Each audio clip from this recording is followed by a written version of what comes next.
Hello and welcome to Comprehension Points Video Snark. This video series isn't an audiobook. If you thought that it was, please stick around and learn some reading and listening comprehension skills. Our books discuss what went wrong and how they can possibly be fixed. I'm continuing my read-through of Cruel Prince by Holly Black. Not the first video, go check out the others. Links are posted below. Chapter 12. Jude goes to bed early and sleeps too long. She makes some offhanded comment about how classes would have started, but that it doesn't matter because she wouldn't have gone anyway. And as if that little tidbit wasn't bad enough, we then have to hear about the spice in her coffee and how she dunked bread into said coffee, followed by how she styled her hair for the day. What's telling us about your sound really necessary to the continuation of the plot? Jude puts on the serpent's dress and finds some worn slippers to make herself look really authentic. As she gets dressed, she tells the readers about how this mission from Dan is clearly to ensure that Dan ends up on top and not his brother. That although the rumors the readers heard were that Dan getting in was a pretty much sure thing, it's actually down to the king's eldest three, Belkin, Dan, and Elowen. Then she explains to the readers that humans aren't that uncommon in Fae, but it's already been established that most of them are not in high-ranking positions like Jude and Turin, and then goes on to describe the various jobs that they might have, all of them in service to the Fae, like being midwives or wet nurses. Unfortunately, those in service are the lucky ones.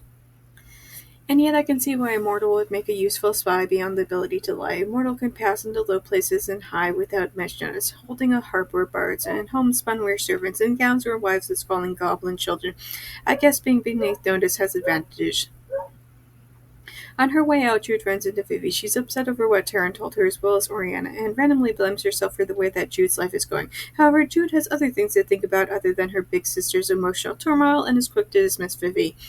She rides a giant toad over to Belkin's estate where it's almost comical how easy it is for her to get inside. If Jude's actions end up getting somebody hurt, they seriously only have themselves to blame. As she goes inside, she thinks about how she's certain that the worst case scenario upon Belkin catching her is that she gets handed over to Maddox. Why do I get the feeling that she's about to find out the hard way why that's not the worst thing that's going to happen to her? Jude is briefly stopped by some sort of guard, but she panics at being too enchanted to know anything of actual interest, so he's quick to let her go. Further inside, she finds Ferris passed out after having consumed some sort of fairy drug called Nevermore. Wasn't that the drug from the Tide series, or am I thinking of another fairy book where the humans got high off of fairy magic? They all kind of run together after a little while. With little other direction, Jude follows a random other human servant up some stairs. The girl is so oblivious to literally anything else around her, so it's little wonder that the guard assumed that Juders also belonged there. The massive half-tester bed takes up most of the space in the first room. The headboard panel carved with various animals with women's heads and bare breasts, owls and snakes and foxes doing some kind of weird dance. I guess I shouldn't be surprised that the Belkin has a prolificated circle of grackles. I don't remember learning that grackles partook in human-animal orgies. I'm pretty sure that the author is trying to go for some sort of weird message with the Autobahn stuff, but honestly, this is kind of bizarre. I feel like Black somehow missed a point she was trying to make. Now that she's actually inside the estate, Jude starts to look around. She looks over to the books and... Really? One of the books is Alice in Wonderland, open to the scene with the "We're all mad here" line. Seriously, is that the best that you can come up with? As she steals the book, she looks around and realizes that this isn't simply Belkin's bedroom, but rather Cardin's. Obviously, this is deeply upsetting since he could recognize her and blow her cover if he comes around, so now she has to dodge two brothers instead. She watches a serving girl for a while as she works to start the fire. Jude thinks that she wants to remember this girl for the future, but then also misses a note this is actually going to help her since Jude can't undo whatever spell Belkin has her and the other servants under. Jude finally leaves Cardin's room and wanders around for a while. She eventually goes up some tower stairs where she finds a room that's not unlike the war room, what with the giant map on a table in the middle. She finds a letter that talks about some bad blood and paid debts. Although it's unsigned, Jude is certain that it might be useful later. As she finishes making a rubbing of the letter, she hears voices coming and is forced to hide. However, the Alice book she stole is uncomfortable in her dress and she thinks that she's a miserable spy. Cardin and Belkin come in. Belkin is chiding Cardin and insists that his baby brother show him some move with the sword. Cardin complains about the entire thing, which Belkin is quick to chide him about, since that he's not taking any of this seriously. I have tried to improve you, but you insist on wasting your talents on revels, on being drunk under the moonlight, on your thoughtless rivalries and pathetic romances. I love how even his brother is sick of Cardin's nonsense, although I'm also wondering if even their father is sick of Cardin and sent him off to live with his brother. Who knows? Cardin starts to attack as Belkin had asked him to, but it doesn't take long for Belkin to disarm his brother and knock him to the ground. Jude finds immense pleasure in the entire thing for obvious reasons. Belkin pins his brother down to the ground and tells him that he is weak, that their father was too old to be fathering children when he had Cardin, which resulted in Cardin's weakness. When Balkin orders Carden to take his top off for punishment, Jude realizes with horror that Carden is going to be beaten. She's torn between watching the guy who's abused her so much get his just desserts and watching somebody with so much fear in his eyes face down abuse. I can't order this because I am angry with you, brother, Balkin tells Carden, causing me to shudder. I do it because I love you. I do it because I love our family. Line taken directly from the Abuser's Handbook, Family Edition. I hardly ever get to trot that out since most of the abuse I see is more romantic in nature. Obviously, Balkin isn't going to break a sweat in whipping his brother. Oh no, darling. That's what the human servants are for. However, after a couple of cracks across his back, Carden snaps and lunges for the serving man issuing the beating. Balkin eggs his brother on, urging him to kill the man, but Carden insists that he isn't a murderer. His words surprise Jude. But that obviously makes Carden look weak in the eyes of his brother, so he orders Carden back to the ground where the abuse continues. Is this supposed to be the part where we start to understand why we're supposed to be siding with Carden? Oh, he's only a bully because he's being abused by his brother. If so, F that noise. Plenty of people suffered from domestic abuse by their family, and they don't turn into raging sociopaths who bully and harass other people. Chapter 13. Disturbingly, it is even easier to gain entrance to the Palace of Elfheim in my servant's gown than it was to enter Balkin's household. These people have zero sense of self-preservation. It's honestly kind of embarrassing. Why do you know all these secrets about me? I don't know, dude. Probably because you view humans as less than dirt and treat them as such.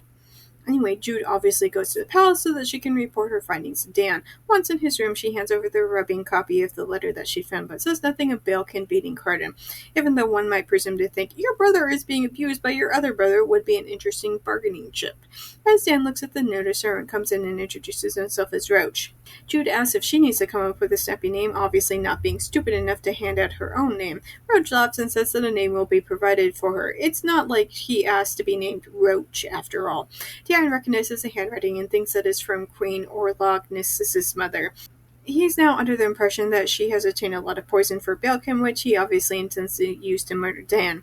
As I said and speculate, Roach randomly suggests that rather than to murder their sister, Balkin's plan for Eowyn might be to marry her. What? If he makes things too obvious, he's going to be the next one to get the knife in the back, and he want to be the first member of the gentry to wed a sister. Is inbreeding not a thing for the fair folk? Anyway, Roach wants to leave with Jude, but Dan stops them before they go.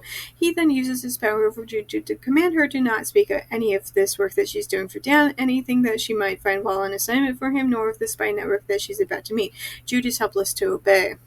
For some unholy reason, this reminds Jude of when Maddox took the three sisters to Fairy for the first time, despite the fact that Maddox did nothing to the girls and didn't use his fairy powers over them. Totally the same situation. Before she goes, Dan suggests that she look into something called Mithridatism. After that, Roach leads Jude to the halls and eventually through the dark passage. As they go through the passage, Jude can't help but think that she's likely learning passages that not even Maddox or Carden know about, and that makes her happy. Finally, they come to a room, although it's really more of a cave. Roach says, "Welcome to the Court of Shadows." Chapter 14. The Court of Shadows consists of Roach, Ghost, and Bomb, and obviously now Jude, who will be given a nickname in due time. Roach tells her that until she gets another mission from Dan, the three of them are going to be working on her skills. However, Jude is quick to point out that not only does she have school, but also an obligation to her family, but she does agree to sneak out to meet them by Maddox's house after she's supposed to have gone to bed. I wonder how long it'll take before she's caught. As Jude explains her schedule problems to them, she feels embarrassed, calls them a child's problem. Probably because you are literally still a child. Ugh. When Jude returns to the area near Maddox's estate, she finds Locke playing with Vivi, Taryn, and Oak. Upon seeing her, Locke begins in this lecture about how she shouldn't abandon her education, which she literally missed one day. Where is any of this even coming from? It's honestly pretty odd. He also asks if she's being bullied so much that she would tell her stepfather about this.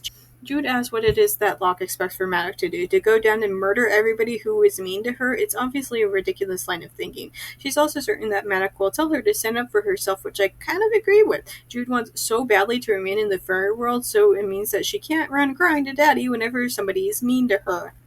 Despite having come all this way to talk to Jude, Locke is quick to bounce as soon as Oriana invites him to stay for dinner. After dinner, Maddox gives Jude a bunch of books to study. Judging by the way he says about later quizzing her on what to do in difficult situations, I can only presume that they're about subjects such as diplomacy. Jude is too tired from her spine to argue with him that this isn't learning how to wield the blade, and I'm too exhausted to explain to her that sometimes it's better to learn how to diffuse a situation if at all possible.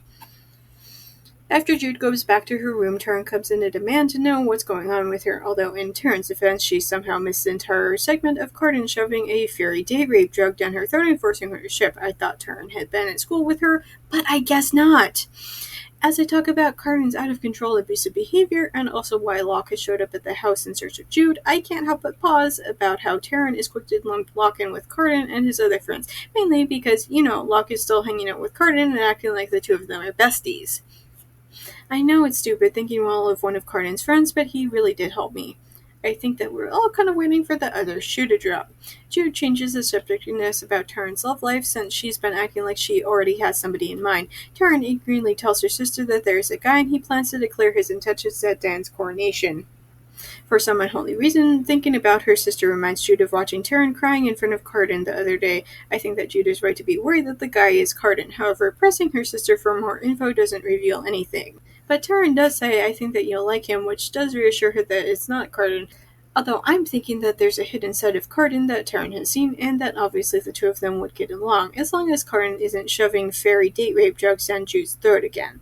Jude then distracts her sister by showing her the stolen copy of Alice in Wonderland. Although they haven't seen a copy since they came to the Fairylands, they have fond memories of their mother reading it to them. I wake in the early morning alone, needing to pee. I pad into my bath area, lift my skirts, and do my business in the copper basin left there for this purpose, shame heating my face even though I am alone. It is one of the most humbling aspects of being human. I know that fairies are not gods, maybe I know that better than any mortal, but neither have I ever seen one hunched over a bedpan. Was discussing the bladder of fairies really necessary to the continuation of the plot? Also, I had to read this and so do you. When she returns to her room, she opens the curtain to find a piece of paper with Carden's handwriting. It says Jude over and over, and then because simply describing this to us wasn't enough, we have to have an entire page of this nonsense. Why? Chapter 15. The dressmaker comes early the next afternoon, a long-fingered fairy called Brambleweft. The book keeps dropping all of these random background characters, and maybe it's nice to establish that there are people in the background who are doing all these things and they're not simply set dressing, but I feel like we're taking time away from the actual plot to do this. Granted, this book isn't so awful about it. I have read so worse. Patrick S. Tomlinson. Excuse me. But I feel like this book gets hung up not over the fact that these random background characters exist, but in describing how these people are the fair folk and that they aren't human. The dressmaker comes early the next afternoon, a long-fingered fairy called Brambleweft. Her feet are turned backwards, giving her an odd gait. Her eyes are like those of a goat, brown with a horizontal line of black just at the center. Is Brambleweft's appearance going to be on the test later? Is this necessary to the continuation of the plot? Anyway, the four women are getting fitted for new frocks. As Jude steps up to be measured, Brambleweft whispers to her that she was instructed to make the dress full of secret pockets for poisons and weapons. Jude is startled by this, but internally vows to repay Dan. As Taryn goes up next, Phoebe asks Jude where she'd been the other day, not without explaining more about where I was going than my gayest tongue will allow. Maybe you should have thought that one through a little bit more, so that it doesn't look like a singular letter off from greased. Phoebe goes on to say that she convinced some of the other kids to tell her what happened to Jude the other day, and seems to be under the opinion that the only reason why Jude isn't dead is simply because their friend would be over. Jude is like, this is simply the way things are in the world. It's not the only world, she says softly. It's my world, I say. Except that it's literally the entire point the bullies are making. You aren't from here. And it's not so much that I want to agree with Carden and his goons, but at the same time, I still don't know why all of this terrible stuff keeps happening to Jude, and she still wants to stay. Girl, have some self-respect. Jude tells the readers that she's been shoving the memories from the other day deep, deep down where she doesn't have to examine any of them, and she knows that it's not healthy, that she will have to deal with those emotions at some point, but obviously not right now. She distracts herself by looking through the fabrics. We then get a description of what color of fabric each girl picked out for their new dress, as if this is somehow critical to the continuation of the plot, especially when they're only ordering that dresses be made and that they aren't currently wearing them.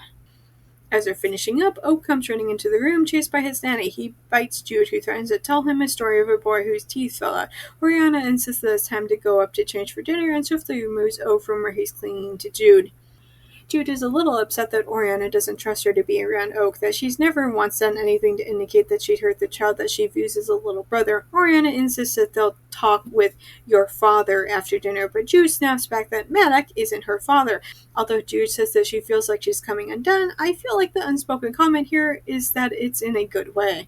The next day, Jude goes to class with her sister, a little too prepared for anything that might happen. She also stops to pick a mysterious something, although the readers aren't exactly given a hint as to what this is. During the lecture, she watches Carden, who seems sore following the beating she witnessed him getting. She also thinks about the random piece of paper with her name all over it and how angry the letters seemed. After those lessons are done for the day, Maddox gives her a sword lesson. When she's done with that, she goes upstairs and finally reveals what she'd picked earlier, more fairy fruit. She starts to mix it with a bunch of other ingredients before she finally explains to the readers why she's doing this. She's decided that she needs to build up an immunity to this poison. However, as you might imagine, drinking the literal poison makes her deathly ill. She's awoken sometime later by ghosts telling her that she has lessons with Roach. The other spy teaches her how to sneak around on silent feet, something she did learn at school, but not all that well apparently. However, most of this is glossed over. Thanks for listening to my Book Snark on YouTube. New videos are up every Monday, but stick around because I sometimes drop random videos on other days too. Just as a reminder, even if you can't financially support me, there are other ways to help me out. The first is watching this video as well as all my other videos. It's also important to like and subscribe. Finally, you can share this video with all your friends so that they can help as well. If you're already caught up with all of my videos, you can go to Tumblr for my main Book Snarks, always free and updated every morning. Newly added to Patreon is to become a member without paying. You'll get access to the same thing on Tumblr, but on Patreon. Supporters can have access to so many more books now starting at $1 a month. Also new is a 1-week free Patreon trial, so be sure to check that out. Special thanks to Dawn and Phoebe for supporting me on Patreon already.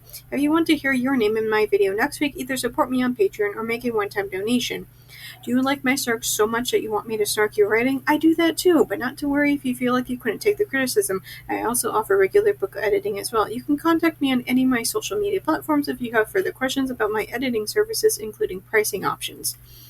If you want to read some of the things that I've written, you can purchase my works on Amazon. I have a slew of spicy short stories and 2 full-length novels. I also frequently run flash sales on my stories, and if you don't follow me on any social media, you might want to do so just so you can know when I might be offering things for free.